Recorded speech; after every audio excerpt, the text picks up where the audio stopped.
বাংলাদেশের সবচেয়ে শক্তিশালী ব্যাংক ছিল ইসলামী ব্যাংক বাংলাদেশ লিমিটেড।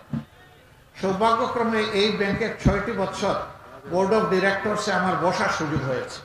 আমি ব্যাংককে দেখেছি, তখন ব্যাংকের ছিল সোনালী যুগ।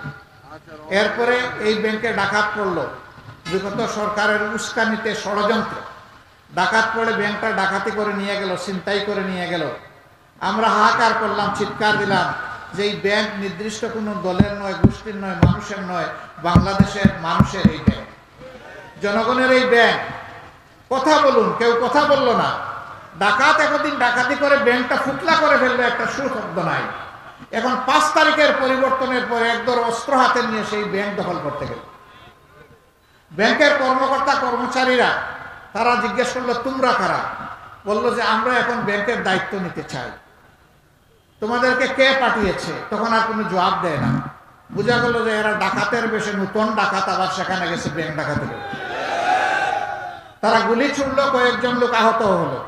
শেষ পর্যন্ত ব্যাংকের সৎ এবং ব্যাংক প্রেমিক দায়িত্বশীল কর্মকর্তা কর্মচারীদের প্রতিনিধিদের মুখে তারা পালিয়ে যেতে বাধ্য হয়েছে। এখন কেউ কেউ বলেন এই ব্যাংক অমুক দল তমুক দল দখল করেছে। ব্যাংক দখল করা হয়নি, ব্যাংক তার মায়ের কুলে ফিরে আসবে ইনশাআল্লাহ। এই ব্যাংককে কুলে নিয়ে যারা বড় করেছিল, এই ব্যাংক তখনই সুস্থ হবে, সবল হবে, গতিশীল হবে।